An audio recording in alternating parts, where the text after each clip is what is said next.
We'll start this.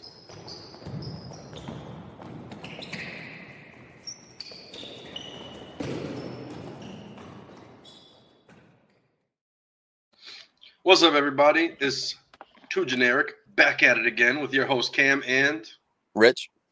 And today we're going to discuss some UFC that happened last night, mainly the WNBA today. You know, we veer off in the W sometimes, so maybe a little WNBA just because. Maybe talk about, I don't know, a little bit of some recent bets we put down, some fantasy stuff. An NBA Top Shot, the number one prize right now for first place is a Kia Telluride. It's a SUV, a brand new 2015 Kia. So I'm in the running for it. I lost day 2, so I don't think I'm going to come in first. I think whoever's going to win it is going to have an undefeated run. So I lost one, so I might be out of the running for the Kia Telluride. And just imagine the content that would come out of a Kia, out of a car that I won from NBA Fantasy. All the content would be ridiculous. I'd get like Top Shot stickers on it and all sorts of stuff. You know, the possibilities are endless. I'd probably make a video of me dunking over the Kia Telluride like Mac McClung. That's what you would be thinking about, putting stickers on your new car. Yeah, put a Top Shot sticker on. I won it playing Top Shot. I mean, what?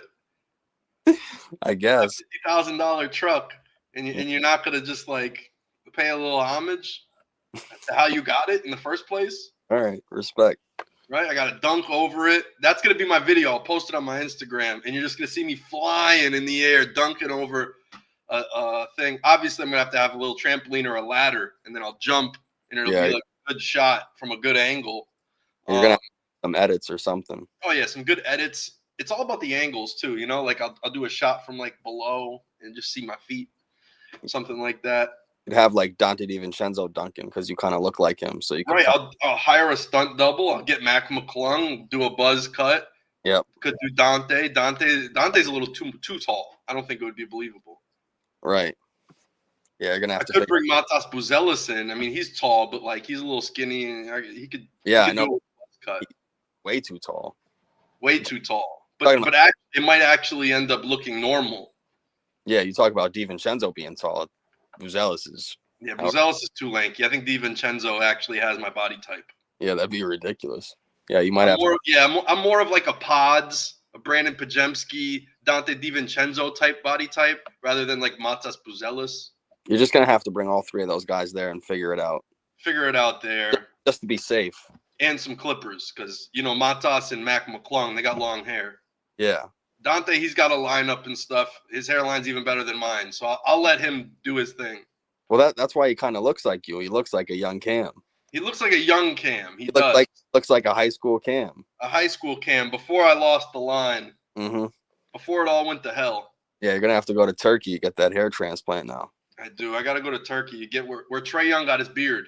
Mm-hmm. That looks nasty. It really does. It's patchier than my beard, so I can roast it. Nah, but it was a very weird week, honestly, in the NBA. You know, like the trade deadline passes. I feel like the Bucks don't do much. You went frozen. Oh, I went frozen. You went frozen too. Yeah, he's frozen. Like this. Anyway. Oh, we were both frozen on my screen. All right, now you're unfrozen. No, Bobby Portis basically is like their sixth man. He's the wild card on the team. He's their energy guy. He's their enforcer. He's so many things to that team. And now he's suspended for taking painkillers, and they, in fact, were steroids. Yeah. So there's this whole thing now going on with Bobby Portis, unfortunately. But it makes sense, you know? Like, Bobby Portis was in the WWE with his belt, the People's Champ belt. When WWE came to Milwaukee, they brought him out, and he, like, wrestled or something real quick. Like, you know what? Steroids is in the WWE, and maybe he got introduced to it when he went to the WWE. They were like, hey, you could put a little weight on. You got some good arms. They could get big.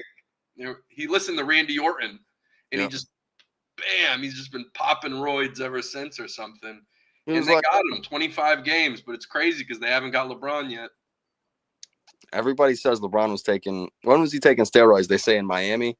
Yeah, Chael, he got popped with Chael. The same time Chael got popped, he got popped. They all got popped. They only put one person as the headline of the story. It was Chael. Interesting that it wouldn't be LeBron. Chael said it plenty of times. He said, Chael saying it. if Chael says it, it's true. Okay. Where's Provokovich now? Nowhere. Provokovich, he won his last fight though. Yeah. He's coming back. Gonna move down the middleweight. He got sent to the Shadow Realm twice by Piero. The second time was scary. Yeah. Second time was really bad. Yeah, I didn't think he'd come back from that. And then he started doing those treadmill workouts. And I'm like, all right, I could see him come back. This is some Rocky shit. Poor Jerry. But yeah, pretty much if you want to start, we could talk about the fight night. Prelims were pretty crazy. Honestly, I thought Basharat was going to win. Oh my God, that was the most vicious knockout of the night. Yeah.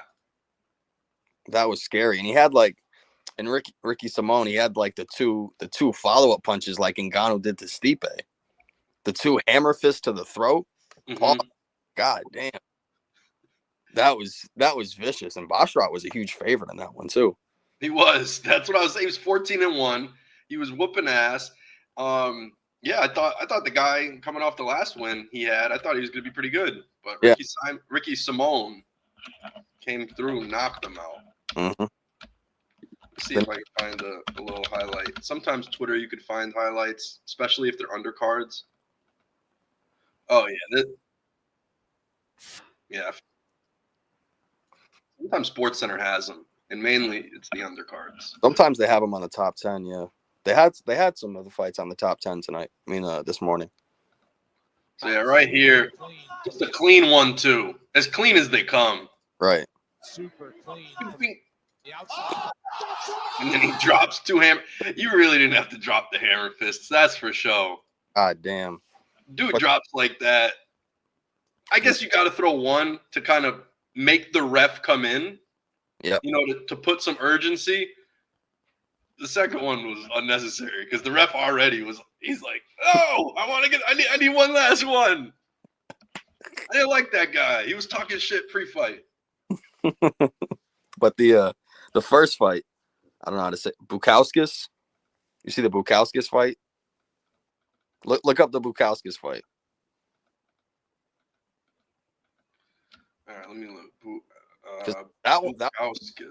That one wasn't as vicious, but he had Sakara slumped over.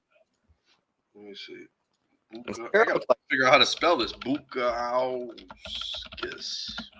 And Sakara didn't even look ready in this fight. He looked like, I mean, his eyes were wide open. He was stressing. Whose?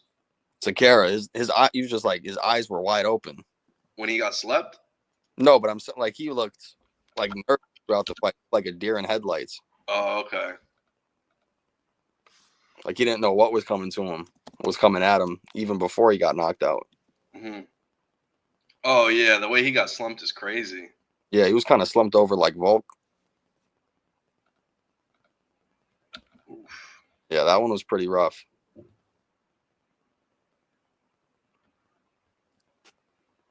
Yeah, Bukauskas was teeing off like he was a speed bag or something. Or I'm like, boom, boom, boom, boom, boom. Like when your coach is like 10 more seconds, and he's just like, bah, bah, bah, bah, bah. Gotta finish the rep. He really went hard. That's crazy.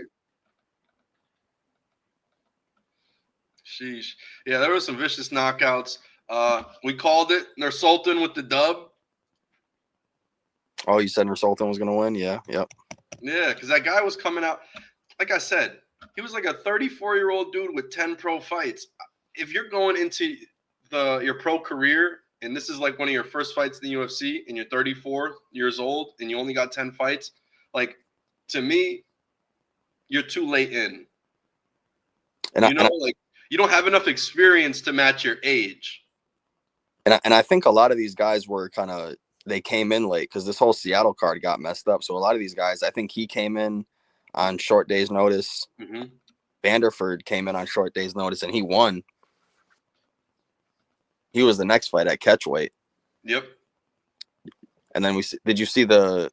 I don't know how to say this guy's He name. whooped that dude's ass. Oh my god. The 4 times the total strikes and 4 takedowns to 0. Yeah, and then after he finished him, you see Varenkov pushed him. No, I didn't. Yeah, after the fight, he pushed him. I guess I don't know why he was mad at him. I don't know if he thought it was an early stoppage or something, or there was no real clarification on it. But after Vanderford won, Varenkov came over and pushed him. Nah, Vanderford whooped his ass. Vanderford whooped his ass. That's an ass whooping. Yeah. 39 strikes to 5. Yeah, he was just mad he got his For ass. significant strikes, it was 102 to 21 in total. That's bad. Rough. Yeah, that's an ass whooping. Let me see if I have. Do I have the video of him pushing him? No, I don't. Yeah, some of the stuff is like just quick clips that just happen. You got to be watching it to know. Yeah, but they did have it on Twitter, but I don't know where it is now. Kutalaba got the submission. I'm trying to get it right now. But the beginning of the fight, they were swinging. Yeah. Literally, and that's what I said. Kutalaba gets in firefights. That dude either gets slept or he just looks like the man after. And that's what happens. But lately, he's been getting slept. He's been on a trajectory kind of like Cody Garbrandt was, to where he had all the talent in the world and got into way too many ego battles in fights where he just wanted to stand in the pocket and literally just throw an 8-punch combo. And if it lands, it lands. And if he gets caught, he gets caught. And that's how he's been fighting. And he actually beat a better fighter this time in Aslan. So, and I thought Aslan looked better. I mean, with some of the, I didn't think he was as 100%. I didn't think he was as reckless as Kutalaba was, because he was swinging for the fences and missing badly. I said it. This is Kutalaba's last professional fight if he loses. And he was done. He was done after this. He was fighting for his career, fighting for his life, his paycheck, his salary, his family, whatever you want to say. It's for a fact. Kutalaba's been on a bad slide. And if he didn't beat an up-and-comer guy like Aslan, it was done. And that's his first submission. He came out hungry as hell. Right, his first submission. He was reaching for something. That's his first submission since 2015. 2015. Yeah, 10 years. Yeah, first submission win since 2015, because he's gotten submitted 4 times since then, since he had his last submission. Yeah. So, I mean, good for him. The guy's got 30 fights. He's 20-10. Kutalaba. Mm-hmm. So, I mean, you're still winning 66, 67% of your fights. 2 out of every 3. That's still good. But like I said, he's got to the point where he has all that talent, and then he's gotten a little too hard-headed and got way too greedy in fights where he wanted to finish him early. And if he just, paced himself a little bit, I think he could be the better fighter. But most of the time, he just goes out there and thinks he's the Hulk. And I think he can do it against some of these unranked guys or up-and-comers. But you start to get into the rankings, you start playing with like Khalil Roundtree or something, or you start playing with Carlos Ulberg, you're gonna get knocked out. Right. And I even think Khalil Roundtree, I mean, I know he just lost to Piedra and everything, and he shouldn't even never even been in the ring with him. But if you see Piedra's face after that fight, it was kind of damaged. I mean, he had one of under the eye, he had a little mouse, and then he had a bump right here that was like a welt, like a real welt on his eyebrow. So he got pieced up. Khalil Roundtree's right hand is nothing to play with. Yeah, and Khalil Roundtree he knocked out Khalil Roundtree. I didn't even know that. Okay. Cool. I forgot about that. Kutalaba knocked out Khalil Roundtree. I was saying don't play. Yeah. But he knocked him out 6 years ago. Damn.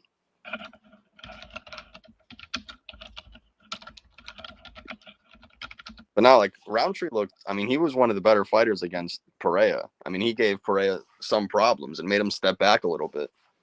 Mm-hmm. And that was one of his. I mean, I don't even know. I mean, I guess it wasn't that close of a fight since he knocked him out, but that was one of his tougher tests, I would say. I'm trying to find the knockout right now.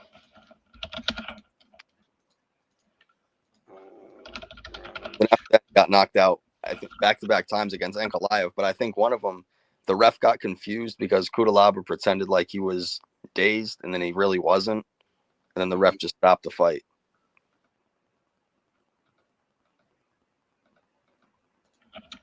Yeah, I think I found it in Russian. But you said he got confused? What do you mean? Like the ref in the Ankalaev fight, like Kutalaba was kind of moving around and like pretending he was dazed or something. He was trying. Oh yeah, he was doing the wobbles. Yeah, and then the ref stopped the fight because I remember that. Thought he was in trouble, but he really wasn't. I do remember that. And that was against Ankalaev? I think it was against Ankalaev. And that's what I'm saying. I mean, that's it right there. Who's Ankalaev fighting? What's he doing next? He's fighting for the belt. Oh. That's who Kutelaba is. When I call him a Cody Garbrandt, it sounds crazy. But if you take a step back and you look at actually who Kutelaba's fought and looked good against, he's fought against the best guys, and some of his best fights are against the best guys. Roundtree could be the champion right now. You know, a couple punches go a different way. Roundtree's the champ, and Kutelaba beat that guy. And he fought Glover Teixeira before he fought. Right, he fought Glover Teixeira. He fought Ankalaev. Glover Teixeira was the champ. Ankalaev is about to beat Piera for the championship. Cap. You don't think so? Yeah. I don't know. There's a chance. There's a chance. Ankalaev got mitts. There's always a chance, bro. There's always a chance. Pereira's got different kind of power, though. Yeah, he does.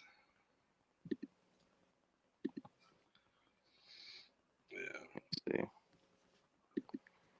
When was the last time? I forgot about that. Yeah, I got you right here.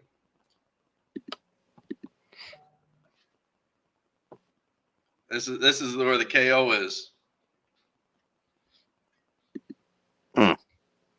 Damn. Yeah, I said don't play with Roundtree. He wasn't playing with Roundtree. That's how he finished him. You know what I'm saying? Like, Kutelaba was really on a streak, and then he got way too in his head, got knocked a couple times, and faced guys who are legit. Yeah. Who knew Khalil Roundtree was that good back then to make a title fight? Nobody. Right. Ankalaev. I mean, Glover Teixeira, obviously. That was more of a test for Glover to see if, is he old enough to still keep fighting? And they've tested him enough to know Glover still had it then. Right. Now I think he's pretty old. I don't even think he wants it. As we've seen with the Jiri fight. He's retired. He beat the piss out of Jiri for 24 and a half minutes, and then the last 30 seconds he fell to the ground and gave him his neck. Pause. I think he was – that's crazy. I think he was ahead on the scorecards too in that fight. He was way ahead on the scorecards. He literally gave it to him. I think that's what it was. I think Glover Teixeira was like, you earned it. You earned it. I whooped your ass, but you earned it. No one else could have took this whooping from me. Because it was such a quick submission. It was like the Amanda Nunes and Juliana Pena fight. Like right when she got her hooks under her, it was just the end. Like she tapped immediately, and kind of the same with Teixeira. I think Teixeira tap might have been quicker. Or maybe that's just how I'm remembering it. Yeah. I did feel like Nunes probably felt – it was the way her feet were positioned, though. I think she was just – her body position was so bad, there was no getting out of it. Right. Teixeira, I was like, you gave that away. That was like your FU to the UFC or something. That was a message that they said Jiri was supposed to win this fight, yada, yada, yada. He beat the hell out of their golden boy and then gave it to him after and was like, here, that's your champ. I do feel like that was a little bit of what Teixeira did. Just to say, like, you have a paper champion. To quote the great Mr. T, Clubber Lang from Rocky III. That's what he called Rocky. He called, you're a paper champion. You're just a champion on paper, but you're not the best fighter. And that's something the great Chael uses all the time. He calls people paper champions and all sorts of stuff. But that's the truth. Like, you're the champ on paper, but Clubber Lang is better than Rocky at the moment. Same thing with maybe you could say like Chimaev. If you think Chimaev is the best 185er in the world, it's not Duplessis or 170, something like that. If you don't think Bilal is as good as Chimaev, then he's a paper champion. He's a champion on paper, But if they got in the ring with another person, they wouldn't be the champ no more. So are they really the world champ? There's a difference being a paper champion and then someone like Islam, who's protected his belt 8+ times. That's not a paper champion. He's the best fighter in the world at 155. You know, like he's proven that there's no questions. He's fought everybody who's came around him. He's fought guys from 145. He's fought 70-pounders that came down. Like he's fought a bunch of shit. So I wouldn't really say Islam is a paper champion. But yeah, somebody like potentially Bilal, until we see him get tested in a few different ways. I felt like the Leon Edwards fight, if it didn't end in an eye poke, maybe I'd have more clarity on who he is compared to where Leon has gone and came and fall and everything else. No, but he dominated Leon then. But that first fight was different. Yeah. But in a 5-round title fight, who showed up? That's true, but I feel like Bilal got better and Leon maybe stayed the same or got worse. Yeah, I mean, that was Leon when he only fought like 2 times. He was ranked like 8th, but he was undefeated. He needed fights to climb because he was doing so good, but there was so much gaps in between that you were like, is Leon even a real fighter, or they just get him easy fights? Like, what are they doing with him? Are they just kind of, pushing him up and promoting him, or what's going on with Leon? I didn't know much about Leon compared to what I do now when he fought Bilal. Yeah, and he missed a lot of time, I think, with COVID, too. Yeah. Leon's out. You look at his topology, and there's huge chunks of years missing. And that was like he was coming back after like a year absence or more, fighting Bilal. Then it ends in an eye poke. People already didn't like Bilal in the media because of his attitude and personality and stuff. So it was so much conflicting things going on. I'm like, did he, say he couldn't see so he could get the win over Leon? No, that was a bad eye poke. Yeah, it was a bad eye poke. That was a really bad eye poke. But I don't know. I always didn't know about Bilal because of that fight. That was supposed to be like the ultimate litmus test. Where are both of these guys at? And it ends in a weird eye poke, so didn't really know, and it was hard to judge from there. And then Usman whoops Leon's ass for 4.5 rounds, and then Herb Edwards, what's his name? Herb Dean. Herb Edwards, I'm combining their names. Herb Dean fucking stands him up with 55 seconds left, and then Leon just throws a lucky head kick. Yeah. Leans one way, gets Usman the fake, and then bang! As soon as he leans over, it sleeps him. So I felt like Leon, I didn't even get a good enough test to see where Leon was really at. I seen him on his back for 4.5 rounds, and I seen him poke Bilal in the eye. The 2 biggest fights that were supposed to show you who Leon Edwards were kind of showed you that. And then he had the fight. Couldn't wrestle, and then he did cheap shots and illegal moves. Fence grabbing like crazy. All he was doing the whole fight was fence grabbing. Am I wrong? At least the first fight. He did fence grab, but he also was the first person to take down Usman. The second fight. Yeah, right? their second fight. Second fight, he took him down. He caught him lacking when they both were stood up in the clinch, and then he dropped him real quick. We're talking about their second fight, but their first title fight. Because they fought for the belt twice. Yeah, I'm talking about the first fight. Leon was grabbing the cage like crazy. Herb didn't say a damn thing about that, but he stood them up for inactivity, even though it's the same shit. Every round was Usman taking him down, putting him against the cage, hitting him. But I'm saying that fight, Edwards did take him down. Was it the first one that he got him? Yes, the first title fight. Yeah. But the first overall fight, I'm saying.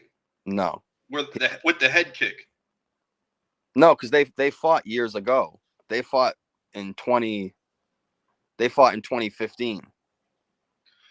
Oh, you're talking about the one that went to the decision. I'm talking about the title fights. Yeah, I'm talking the first title fight. Edwards took him down. Did he really? He got him? Yeah. He was the first person to score an official takedown on Usman, even though a lot of people thought Covington in Usman's second fight, a lot of people thought Covington had taken him down, but he was never awarded a takedown. Edwards was. Because Usman, I guess, wasn't down long enough for Covington to be considered a takedown. Covington to be awarded a takedown. But Edwards took him down.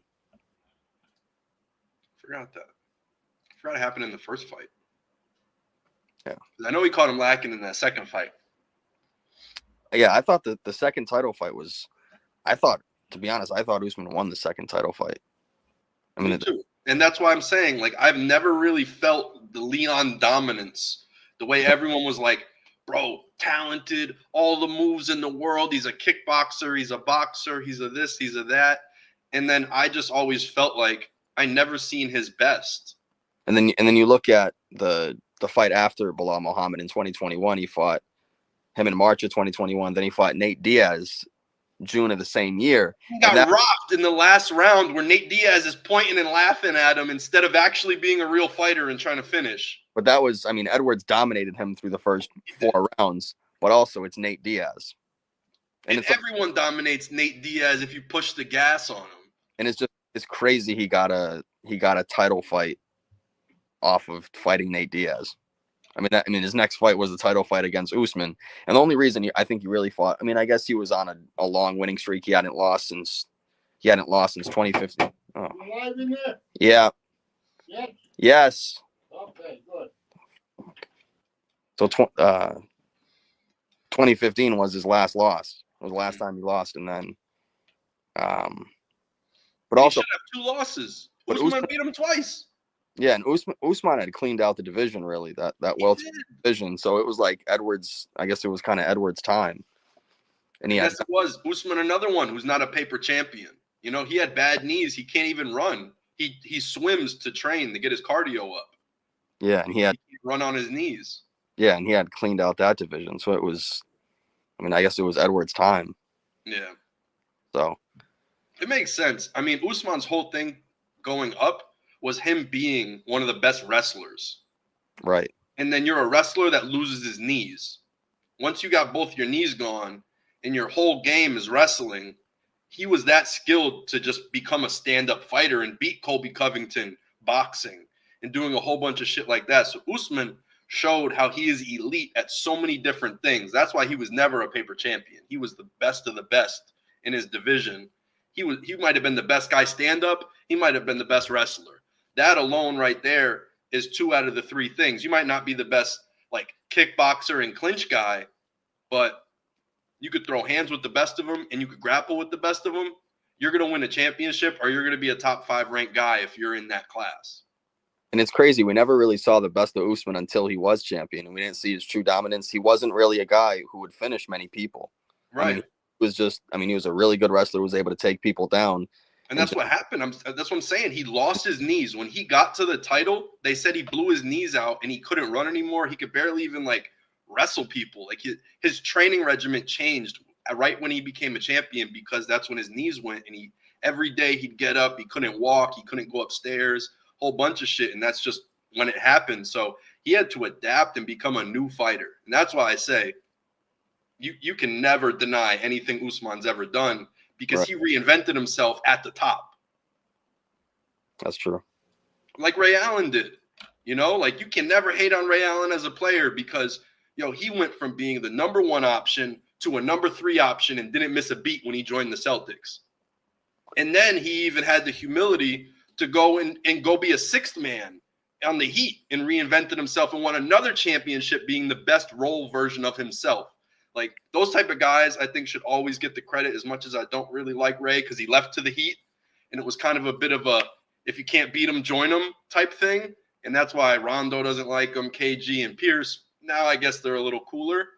But yeah, guys like that, you always got to respect just for the game alone. But what else do we have? And then Rob Font picked up a big dub. That was a good fight. It seems like it was really close, and the guy got a ton of takedowns. So I think Jean Matsumoto, he's probably got a good future in the UFC because you face a guy like Rob Font, who's just like the ultimate vet. Like it's a hard fight, Rob, to fight Rob Font. He's 37, and then most of the Caribbean guys, if they're boxers, those dudes do not fuck around. You know what I'm saying? Like they're some of the best of the best. Yeah, but Rob had him hurt late in the second round, and he was really just teeing off on him in the third round, I thought. I mean, the striking was pretty close as far as numbers in the third round, but I thought Font had the more damaging strikes in the third. Yeah. And so he's a smart vet. He knows when you're tired, and he could probably, time some of your stuff up. He probably watched a lot of film. Yeah, I like Rob Font. I've never not liked Rob Font. Because I thought the first 2 rounds were pretty close, and I think the third round was the only deciding round. I mean, that it was clearly Font, so I think that's why they gave him the nod. Yeah, as they should. Yeah, it was a good test for the young dude Matsumoto, but like we said, Rob Font, just a vet, hard to beat him, and he's from Mass. He's from Leominster. Mm-hmm. So got to shout out our Mass guys. Like I said, the Caribbean boxers and stuff, you can't beat them. Like a Cuban boxer, no one beats the Caribbean guys. Right. I swear. What's his name? The best Caribbean wrestler / boxer ever. I don't know where you're going with this. I can't think of it. You don't know where I'm going with this? Oh, you got that smirk on your face though. I can't believe you don't know who I'm talking about. Put me on the spot. Yoel Romero. Ah, okay. Love Yoel Romero.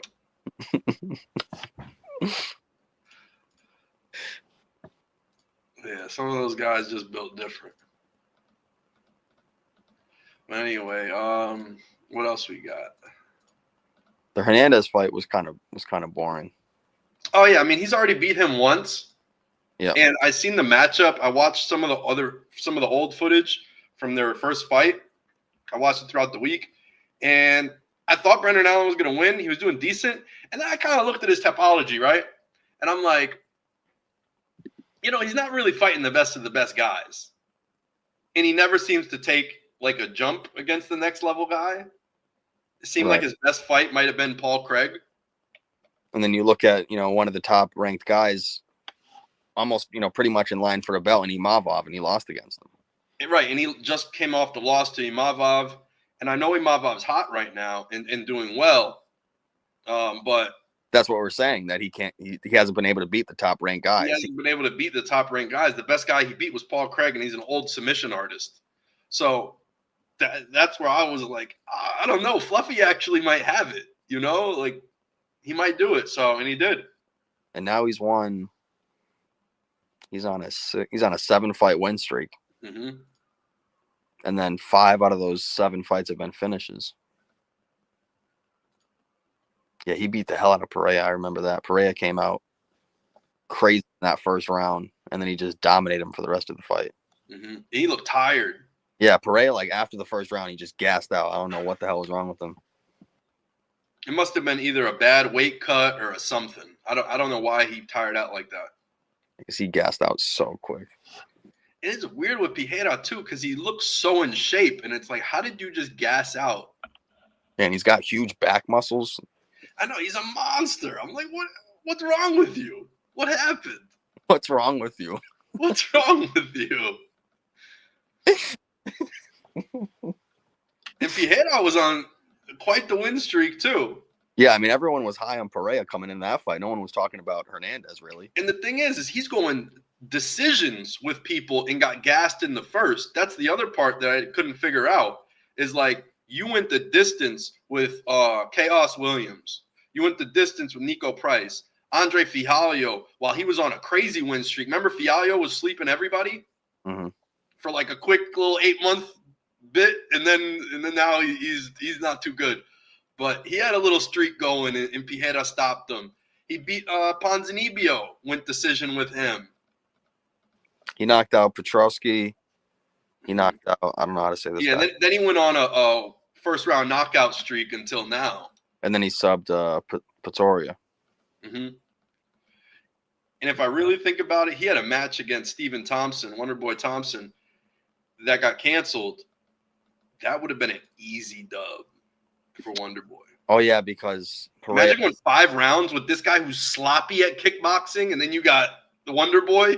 He would have just went like this. dodged every little spinning head kick that Piera threw, and then he would have pieced him up, and it would have been done. And that was the fight. Pereira didn't make weight, so Thompson didn't want to fight him. Oh, yeah. I remember that. If anything, Thompson should have fought him. Right. Because if this guy's overweight and we already know he's not in shape, oh, my God. Thompson would have cooked him. Thompson's in shape at all times. He lives in the gym. Like, he just loves karate and fighting and shit. Right. If you would have seen that, the whatchamacallit, if that fight happened, if the Hernandez fight happened before that, Thompson probably would have fought him. Mm-hmm. Oh, he's fighting Abus next. Oh, Abus Magomedov. Yeah.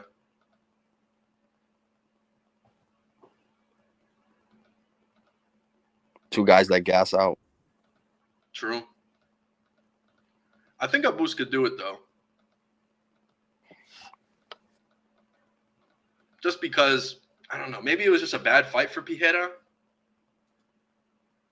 Not too sure. But Abus put up a really good fight against, what's his name, Sean Strickland, even though Strickland taught him a lesson.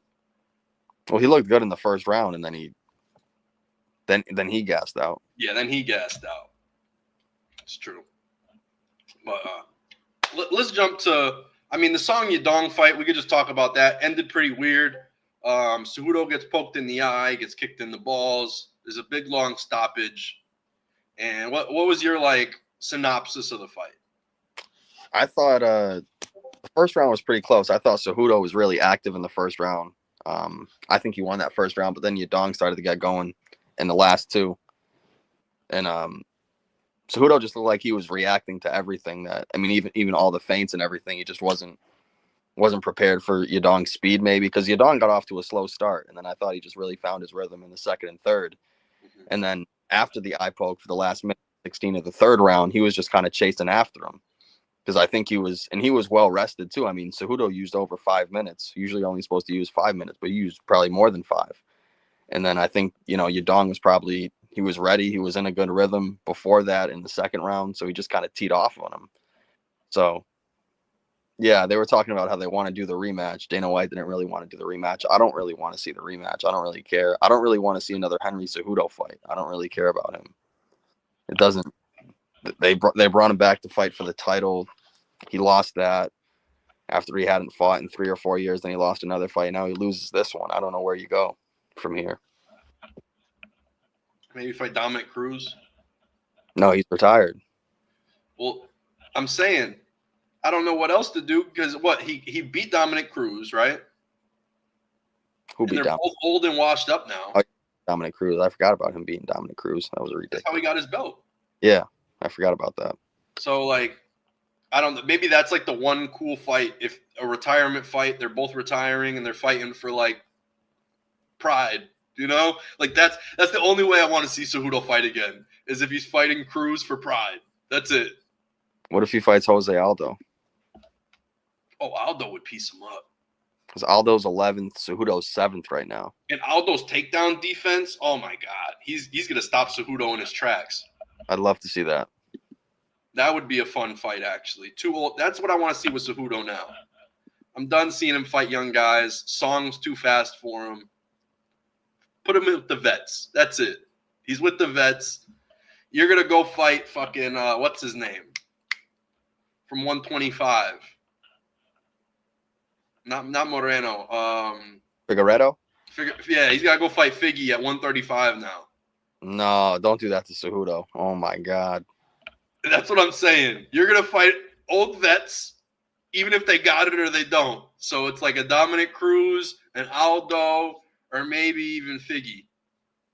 Man, yeah, go back. Keep going down in the rankings. Keep going down. Keep going down? Fight the lower fighters. Who do you want him to fight? Sumaderji? No, that's what I'm saying. But Cejudo's 7th, Aldo's 11th. Yeah. So stay down in the rankings. Font's number 9, Bautista's number 10. And Bautista just beat him because he held him up against the cage for the whole fight. Mm-hmm. But yeah. Yeah, I don't want to see that fight again. I'm cool with that. Cejudo and I mean, I'm going to root for Rob Font if he faces him. Marcus McGee, he's old too. Like, yeah, this 135 is kind of whack. I ain't going to lie. And they're supposed to do O'Malley and Merab again. Are they? They haven't made that official, but I think it's supposed to happen. I don't know why. I mean, I guess it's a, they have big names, a big fight, but shouldn't it be Umar? He just beat Umar. He did just beat Umar. I don't know who else because I guess Jan's number 2. Shouldn't O'Malley like beat somebody else? Yeah, because he wasn't long. Right? Like, isn't... I mean, he slept Sterling, and then he beat Cheeto. No, but I'm saying he hasn't fought since he lost to Merab. Merab's already fought someone else and beat them since.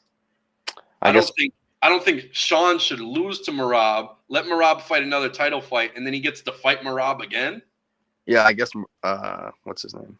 O'Malley's got a big enough name that they can just have him fight for the belt again.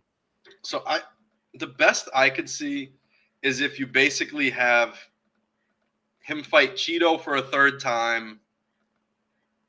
But why?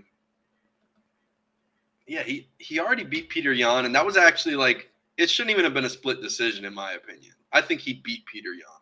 I thought he had way more damage than Yan did. A lot of people thought Yan won the fight. But I don't know how, personally, me watching it, not even just like rooting for Sean or anything, I thought Sean won. Yeah, I thought he did much more damage to Yan. Like I said, for it to be a split decision was just weird to me, but it is what it is. Yeah, he slept Sterling, beat Cheeto. That was it. Then he got dominated by Merab. Right, then he got dominated by Merab. So, like, what is next for him? Maybe fighting Sanhagen could be a fun fight. Well, supposedly they have a Sanhagen and Figueiredo fight is in the works. Which makes... God bless Sanhagen, man. Yeah, Sanhagen's 4th, Figueiredo's 5th, so it makes sense. I wouldn't want to get put in a ring with Figueiredo. Right. But, throw me in there with Sanhagen over Figueiredo. I wouldn't care. Slept with a flying knee. Right. Sanhagen's just going to do some weird shit. Figgy's going to whoop your ass. He's going to take you down and break your arm or something. Yeah. Sanhagen's going to try to put you in some, like, reverse crucifix that no one ever seen before. Right. All right. What else is there? But, that's pretty much it for this week with the UFC. Song Yadong gets the win. He's probably going to try to fight for the belt next. If they don't have Song fighting for the belt next, I think they're wasting his time. I think he's got to win one more fight. You think so? He's got to beat somebody in the top 5. Him and Yan, that'd be crazy. Him and Yan would be all right, but I just think Jan's too slow now. Oh, Yan already beat him. I forgot about that. Yeah, he beat him in 3 rounds. When did he beat him? Last year. That was last year. That really was last year. And Jan's honestly, I mean, that wouldn't make any sense. Yeah, Jan's beaten Yadong and Figueiredo, so he's really in line for the belt. But then he's lost. But Jan's already lost to O'Malley and Merab. That's what I'm saying. It's such a weird, whack division where I don't want to see almost any of the fights because we've already seen them, and the second one wouldn't be so consequential. Yeah, because the first one, Merab just kept spamming the takedown button. Mm-hmm. So I don't know if I really want to see the O'Malley. I would rather see an O'Malley and Yan fight because it would be more striking. Yeah, maybe Yan would actually come out and try to fight for real. I think it'd be a more interesting fight, but I think they're gonna have O'Malley fight Merab again for the belt. I mean, Yan doesn't fight bums either. No, he's got a great resume. His last 10 fights, Uriah Faber, who now is retired, Jose Aldo, Aljamain Sterling, Sanhagen, Sterling, O'Malley, Merab, Song Yadong, then Figgy. Yan ain't scared of nobody. It's all champions or top-ranked contenders. Yeah, no bums in Jan's Serato. No. But I just don't know. I just don't want to see Jan. I feel like he's getting older. He's already small and undersized for the division. He's short, stocky, but he's a Muay Thai guy.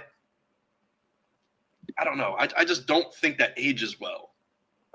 Stocky Muay Thai, it's just I don't know. And we saw it didn't work well against Marab. Right, and it doesn't work well against the champion now who's setting the bar at what you need to be the best in the division. So I don't know. I just don't think it's Jan. I'm going to say it's probably going to be O'Malley for like the foreseeable future. I mean, Kyler Phillips is young and on the come up. But like even he lost to Font last. But then if O'Malley wins, do they do a third fight with him and Marab for the tiebreaker? Probably. I think that's the best bet for them. You run it back with Marab. Hopefully Sean actually has something for him. And then, boom. So it's just you got a trilogy fight on your hands. Just going to be like the flyweight division all over again, where it's just Figueiredo and Moreno fighting for the belt. But like it's good with Marab and Sean though, because it would be like them fighting 5 times. It's good with them because you remember all the social media stuff they would do. There was like Sean, he was recording Marab, he was outside shadow boxing in the rain. Yeah, that's why it's really good. I mean, it's good. It's good. You get good content. They actually build the fight. It's interesting. That's the only way I could see the division going because of that. Like maybe Sean fights. I could see this happening. Marab fights Jan. Sean fights Song. Sean beats Song. Marab beats Jan. And then they face each like that's what we have. But I don't think they get back in the ring immediately together because I don't think Sean deserves a rematch yet. Yeah, because he wasn't a champion for that long. Hell, yeah. He never defended the belt. So well, no, he did. I guess he did. He did with Cheeto. He did. Yeah. He had one defense and one loss. It's not like a Usman who defended the belt 5 times. Volkanovski defended the belt, whatever, 3 or 4. Volk gets the benefit of the doubt, and he's lost the past 3 fights. So it just, yeah. Yeah, so that's pretty much it for 135. I think they're going to have O'Malley and Marab fight again, though. Yeah. And then next week. That's a horrific card. It really is a horrific card because this was supposed to be Brandon Royval was supposed to fight Kape. Yep. Which I like Royval. I root for him, but I don't know. Yeah, this is awful. Yeah, I think it's going to be a bad one. Cody Gumbridge. Cody Gumbridge. Yep, shout out, Show. Do we actually have that ticker still, or did I delete it? Oh, man, I think I did. But it's Gumbridge. I mean, that's a crazy co-main event. Gumbridge and Marquez. I got this one still. Uncle Aya. Yep. We still got Uncle Aya. I don't got Gumbridge no more. And Uncle Aya. He's going to be the champ one day, Uncle Aya. But Dana announced a lot of fights, though. Yeah, he did. That was He did announce a lot of fights. So he announced the Volk and Diego Lopez, the Patty Pimblett and Chandler, Yair and Patricio Pitbull, Fieri. I don't know how to say his last name. Fieri. But anyway, that's going to be a hell of a card. The 314 is the card I'm looking for. Every card until then, I don't really care that much about. I think Ige is going to whoop Woodson out. I like Reyes over Krylov. You're on 314, right? Yeah. Yeah, I like Ige over Woodson. I like Reyes over Krylov. I like Prates over Neal. I like Jan over Verna, for sure. Yeah. That Prates and Neal fight, though, that's pretty cool. That's going to be a scary fight. That's a pretty cool fight. That's going to end in somebody, like, really getting TKO'd. Yeah, those are 2 really powerful guys. Then you got Pitbull making his debut in the UFC. He's going to lose. You don't beat Yair Rodriguez. Yeah, I'm taking Yair in that. I think he's too quick. Chandler and Pimblett, I don't know. I don't know how I feel about that. I don't hate the fight. I just don't know who's gonna win. I think Patty fights like an idiot. So maybe Patty's nice. maybe he just keeps his chin in the air so high. I don't know. Right. That's the only issue. And So does Michael Chandler. He fights yeah, like a leprechaun. that's true. He's like, I don't know. I feel like I don't even like Chandler though. I don't know who to take in that. I can't take anybody right now. I got time. I gotta wait on who I think's gonna win. The Vulcan Lopez fight, I'm terrified. I know. I'm terrified. Because Diego Lopez, he's like a weight bully. The same thing with Patty Pimblett. They're so big for their division. hmm There's no way Diego Lopez should be fighting at 145. That dude's huge. I don't know. I mean, Like he's bigger than me. Like I'm the same height as him, but he's like he like looks he's longer for sure. I just don't get how he weighs 145 pounds. I just think if Volk can slow him down, I think Yeah, Volk. he's got a 6'3" wingspan.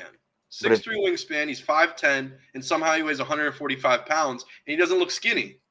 I just think if Volk can weather the storm in that first round or so, I think he'll be all right. Because I think Lopez is going to come out crazy like he always does in those first rounds.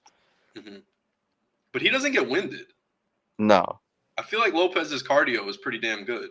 Yeah, they both have really good gas tanks. Yeah, we know that for sure with Volk. Good gas tank. But yeah, the rest of the card's pretty interesting. I even like the Jim Miller versus Chase Hooper. That's an interesting one. I think Chase gets the dub.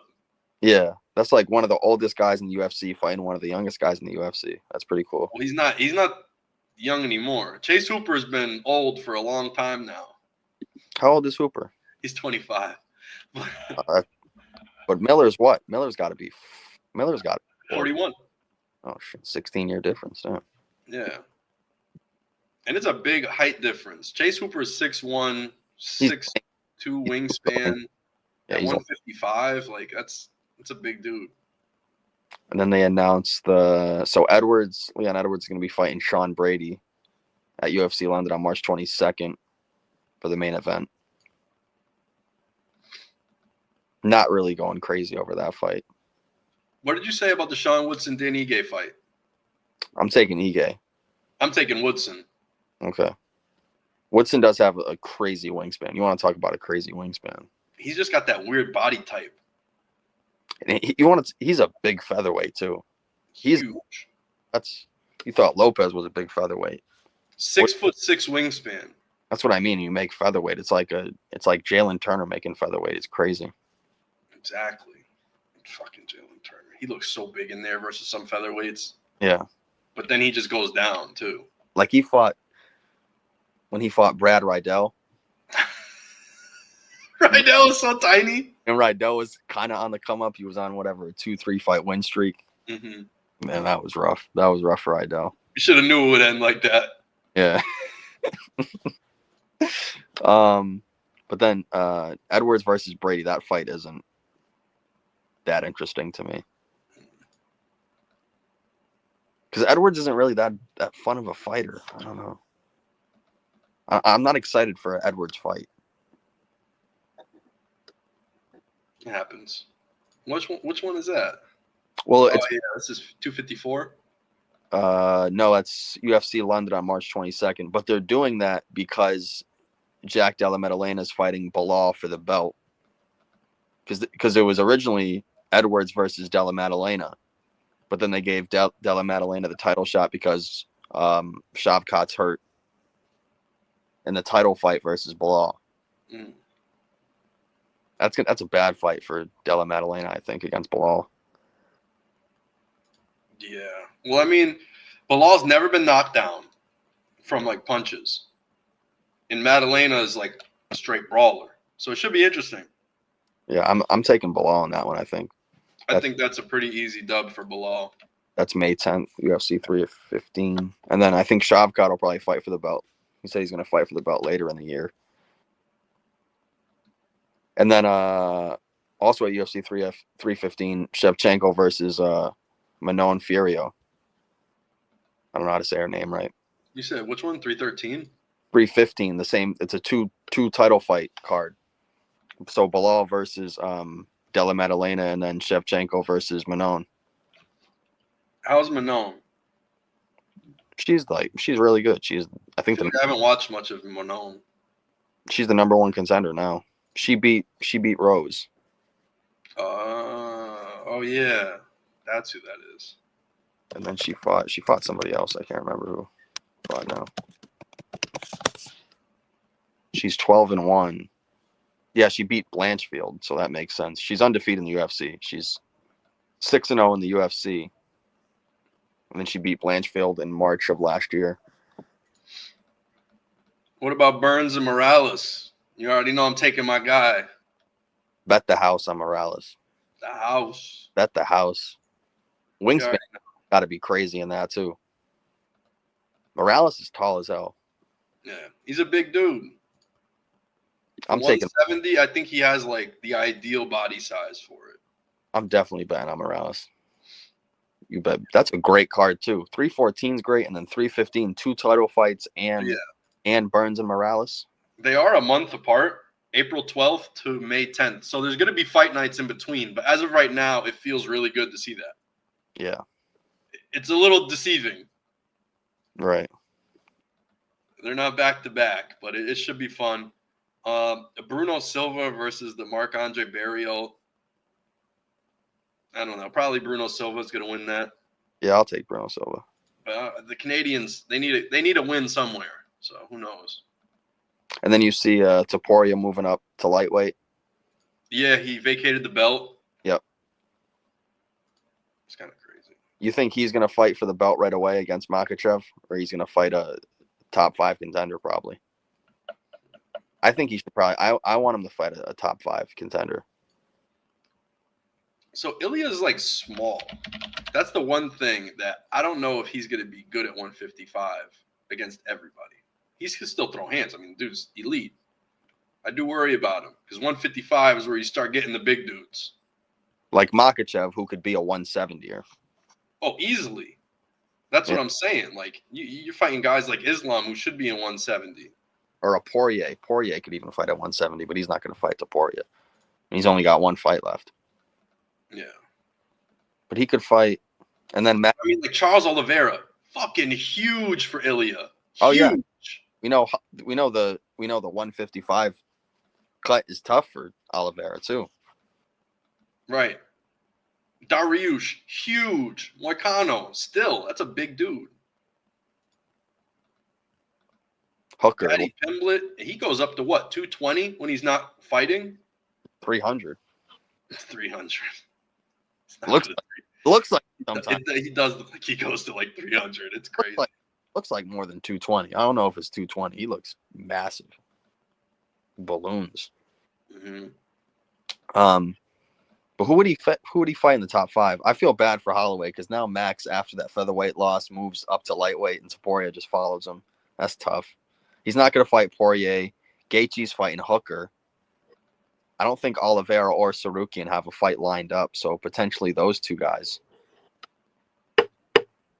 It might be. Yeah, it might be Charlie Olives, however Chael calls him. Charlie Olives. Oliveira. Yeah, that fight's kind of interesting. I wouldn't mind seeing Topuria versus Oliveira. Dan Hooker. I mean, Dan Hooker would be an easy sleeper.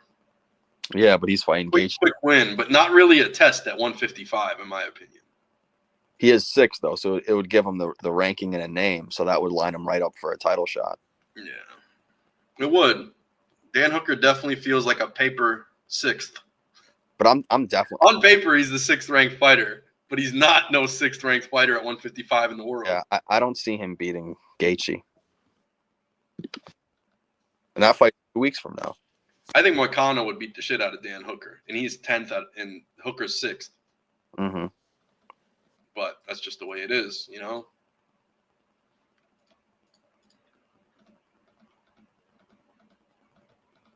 Yeah, it's gonna be interesting. The UFC's definitely got some fights on the come up, and I mean we're still even waiting for John Jones's potentially last fight. See what he's doing against Aspinall, or maybe even Ngannou if he comes back.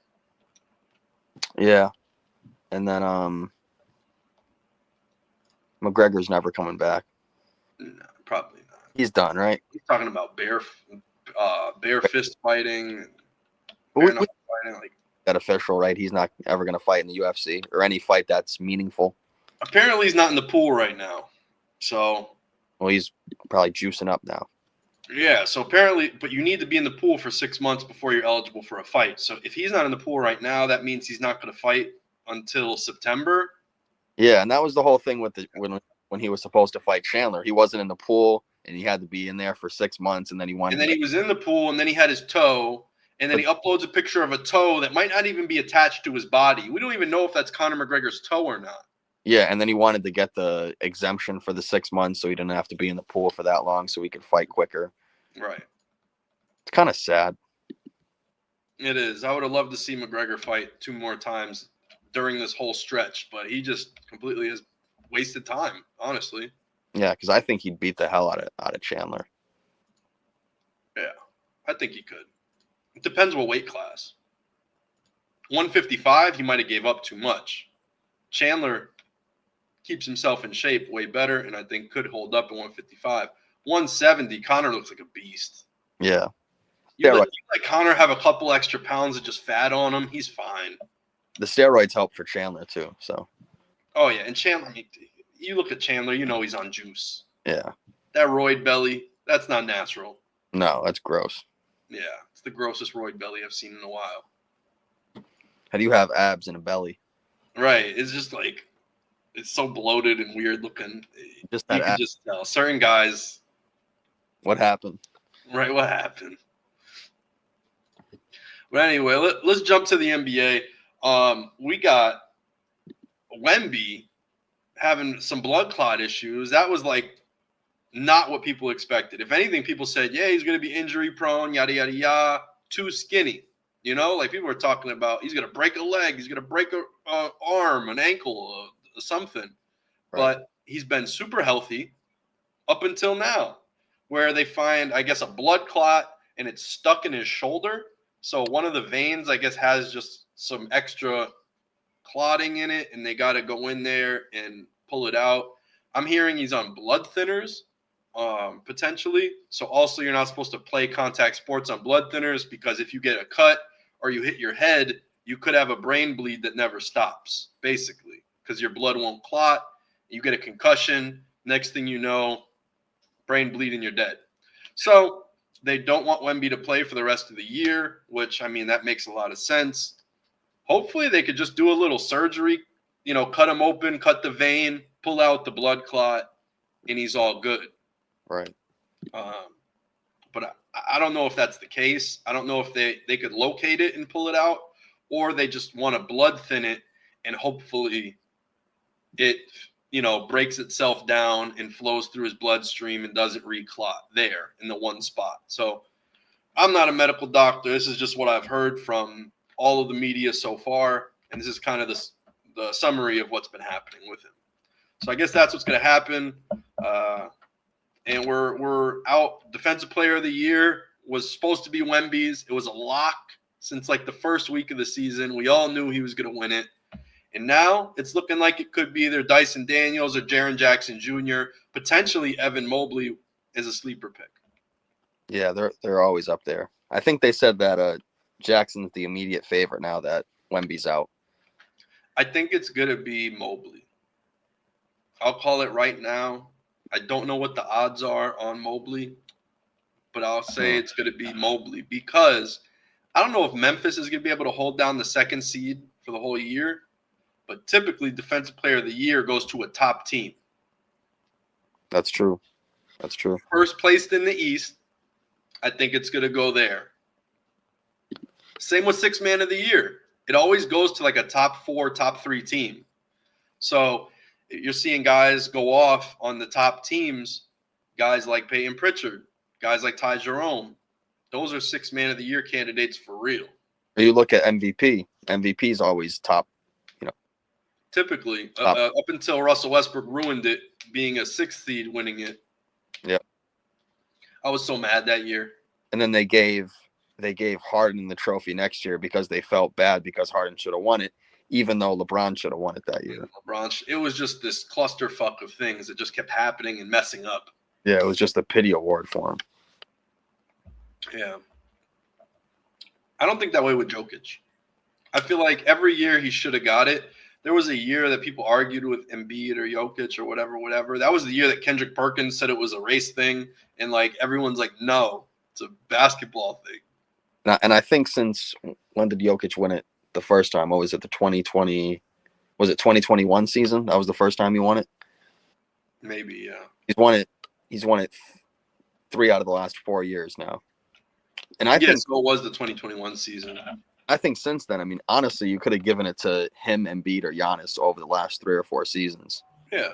And I think Giannis is right back in the running again. I think Giannis got robbed last year. No one has ever averaged 30 points on 60% from the field. He literally broke Wilt Chamberlain's record for the highest field goal percentage over 30 points per game. If that's not fucking MVP, I don't know what is. They robbed Giannis last year. I know Jokic had incredible efficiency and everything else, but it was Giannis, I thought, deserved it. And now you look at it this year, Jokic is maybe having a better MVP season than his other 3 MVP seasons. Exactly. Jokic is having a better year than last year this year. This year is Jokic. At the same time, Shea is having a really good year. But honestly, I thought Shea had a better year last year. I know that sounds funny. And I think there's just more help on his team. And he's learning how to defer. He's learning how to actually be a better player and facilitate and find other things. Because last year, he was super locked in the defense. And I feel like this year, he's super locked into getting his teammates, like, over. You know? Like, not just, like, making sure they eat. He's like, no, I want y'all to be full of confidence. I want y'all to feel like you're the man. So when we get to the playoffs, it's not just me who feels like I'm the man. Dort feels like he could do some shit tonight. J-Dub obviously will feel empowered to do something. Chet's going to come back and BI. iHeart plays with, a lot of strength and a lot of smarts. So I feel like everyone is empowered this year, which actually might be better for Shea and the Thunder. But yeah, last year I thought he had a better statistical and individual performance. Right. And I think, ironically, he's going to win it this year on maybe his second best season ever, not last year, which I think was his best season he's ever played. And I think they're going to give him – I don't see Jokic – honestly, I don't see – unless Shea gets injured or something, I don't see Jokic winning MVP because I just think they're going to – I think a lot of people thought that Shea was robbed last season. So I think they're just going to give him the MVP award. And Nike just bought Skims. Yeah. I know that sounds funny. Yeah. Even if you got to put all the pieces together. Who's becoming the face of the league? Who's really doing things all over around? You know what I'm saying? The media's paid off. They get mailed Nike shit, a couple Nike hoodies. Now they're voting for Shea. Like, it just is what it is. Like, but it's not how the NBA it's not ridiculous to me that if they give the award to Shea, because obviously he's had a fantastic season. He's playing well on both sides of the ball. His team has got the best record in the Western Conference by 8 games. Denver, I think, is a 3 or 4 seed. It's not like they're giving the MVP to Franz Wagner or something over Jokic or something. Like it makes sense if Shea wins it. Right, and he could be the new face of the league that they're actually looking for, because Embiid and Jokic are not faces of the league players. Right. They're just not big in the media and whatever. They're just not outgoing guys as much as Shea is. Embiid has been playful and stuff in the past and been fun. Troel Embiid, like he's tried to be the troll guy. Yeah. But I don't feel like he did it well enough. Kevin Durant feels like the guy who actually is the troll guy. Because Joel gets too personal and, like, too emotional about things. KD's just like, I am who I am. Like, you're going to accept this or not, but I'm still going to talk my shit. Joel will talk his shit, hear the critics, and then he has to find a new lane. Like, he tries to do other things, and I just feel like he doesn't stay true to himself enough to be that full character that he needs to be. Never leaned in on it. But I feel like the difference is KD backs it up with his play. Embiid doesn't.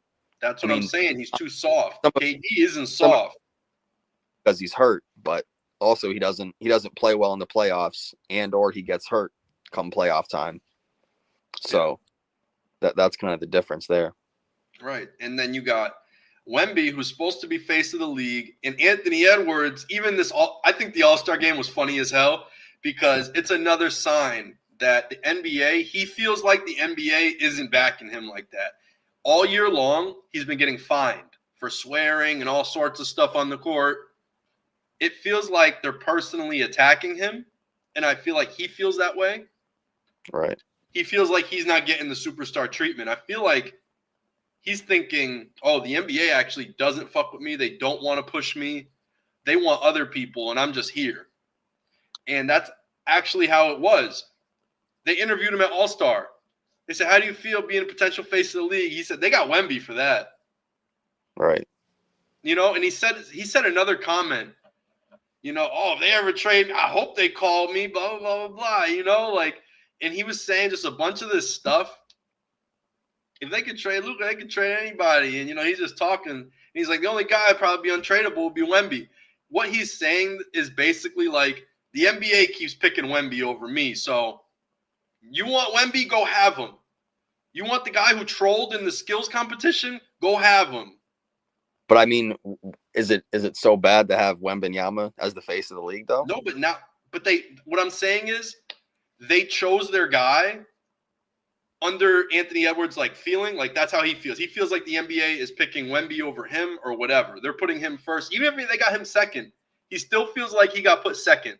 And I don't think Anthony Edwards likes that. So these were jabs at the media and at Adam Silver and everybody just going, yo, you said it. Wemby's the face of the league. He's going to be the greatest ever. He's going to do this. Don't ask me for my opinion to be face of the league. He's the face of the league. You want that? Go ask him, because every time I talk, y'all find me.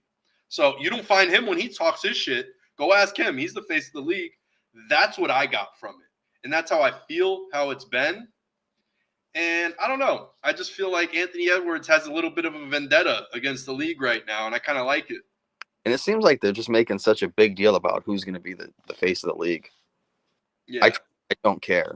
I really don't. I don't care who's going to be the face of the league. There's a lot of great players. I love watching them play. I'm going to watch them. I don't care if you know, they're thought of as the face of the league. I just don't want unnecessary dick riding. That's all I don't want.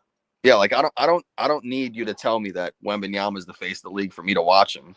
He's fun as hell to watch. He's going to be probably one of the best players in the NBA for the next however many years if he can stay healthy. I don't really care about the whole face of the league thing. Right.